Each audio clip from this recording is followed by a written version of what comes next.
We got some interesting news to get into today. A Variety interview with Matt Booty, the president of Xbox, reveals some of their future plans for World of Warcraft. We're going to get into some of that stuff, but first off, let's talk current game. Here we go. Ansurek, she's a bitch. You guys know we've been stuck on our hero and raid. Here we've been, dealing a lot with Queen Ansurek and her mechanics, trying to get her down on heroic so we can get AOTC through raids that we've been forming on stream. She is a bitch. She is tough, and she is still tough for those in Mythic. So right now, a current survey is being run via Warcraft logs to understand, how should Queen Ansurek's fight be changed, because she's a bit difficult right now. She is a wall.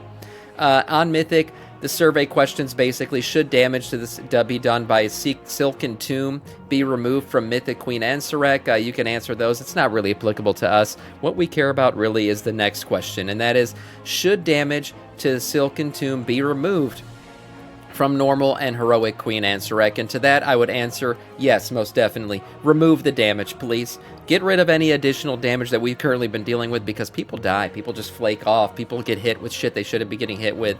And yes, that's not something Blizzard needs to worry about necessarily, but for a heroic fight, this is a really hard fight. I do appreciate the challenge, but damn it, I would just like to get her killed at this point. And then there's a question here about Ulgrox as well. Should damage to Ulgrox during intermission be allowed? Because right now it's not.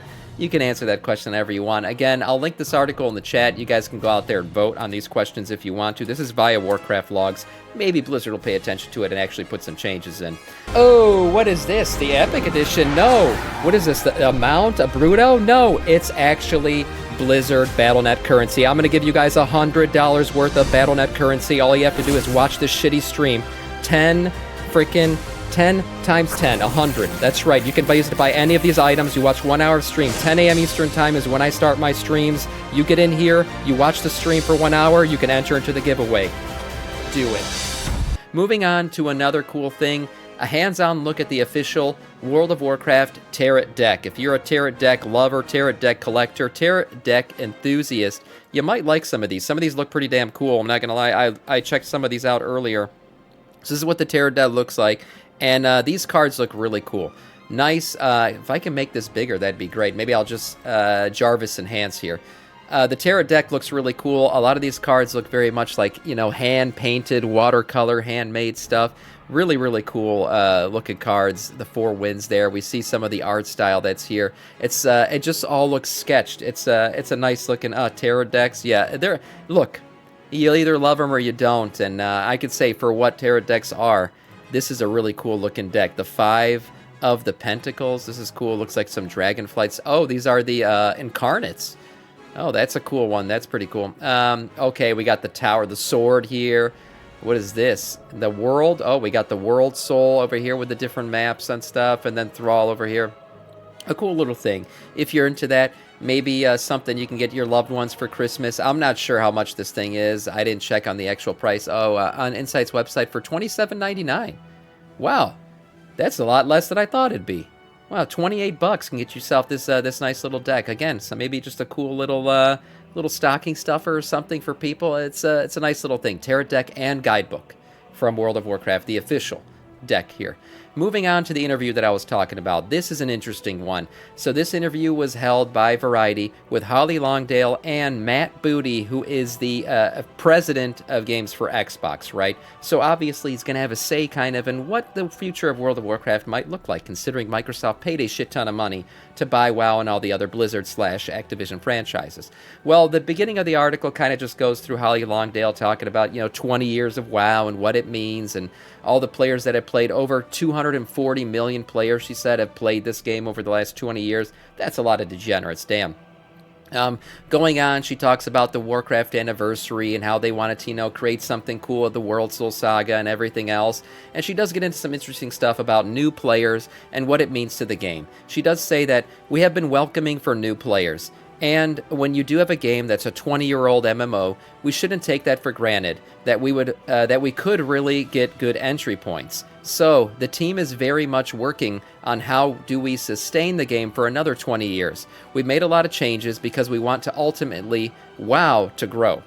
We want everybody on the planet at some point to engage in Warcraft in some way. Gamers' tastes change. We want to acknowledge that type of those type of gamers that we have.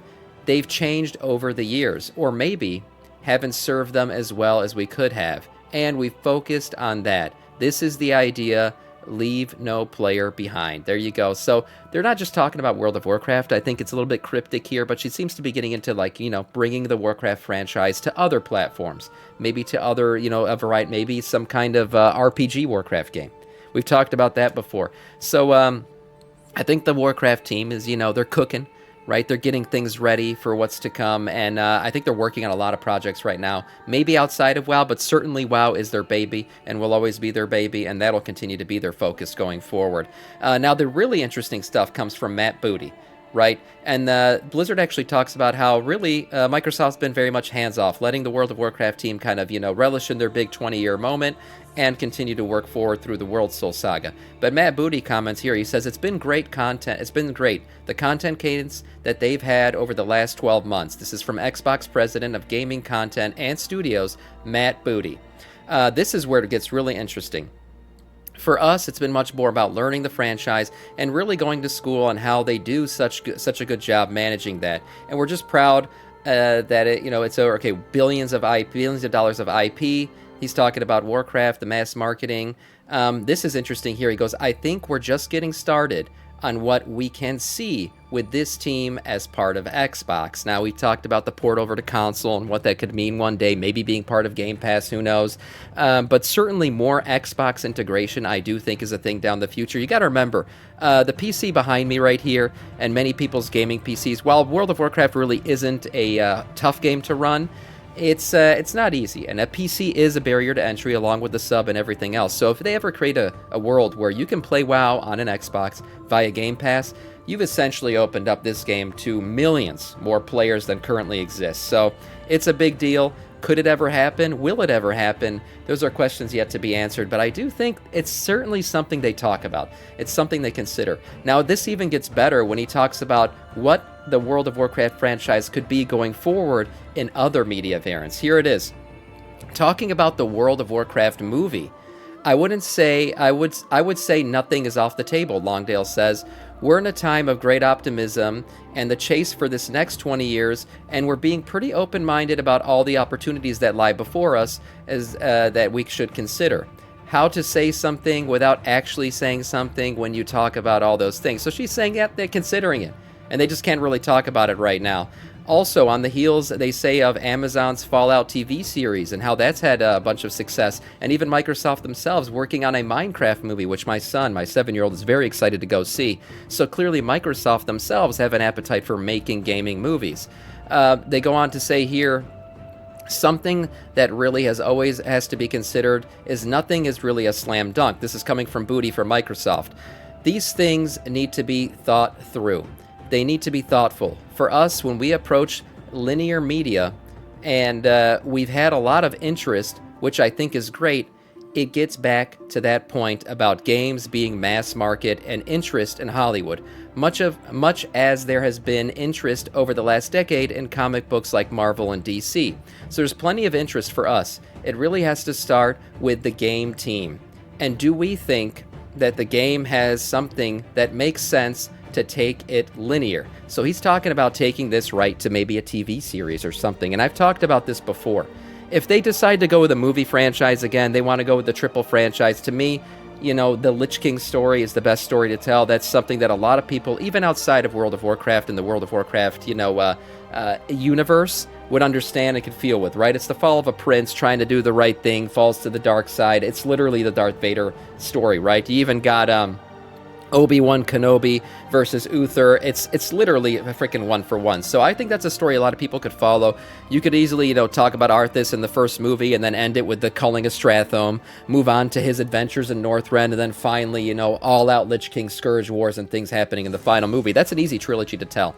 But for me, I would really, really love to see a series, a TV series. We've seen it with Arcane, right? Arcane is a fantastic series based on the League of Legends lore.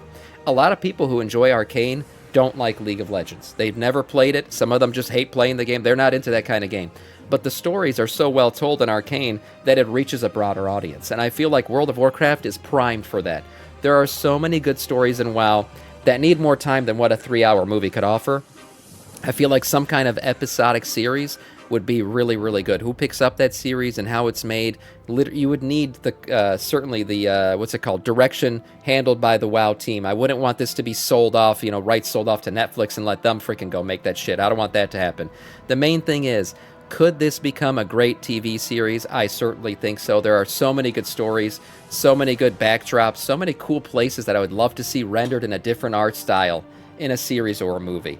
So basically, going at this article based on what Booty here has said and what Holly Longdale has said is we can expect some interesting things for Warcraft going forward, whether that's via Xbox, whether that's via TV, or in your local movie theaters. And to me, that bodes well for the future of WoW. I'm excited for what these things could bring. I'm excited for the rest of the World Soul Saga they laid out in front of us. All in all, I think 2025 and beyond is looking pretty good for WoW.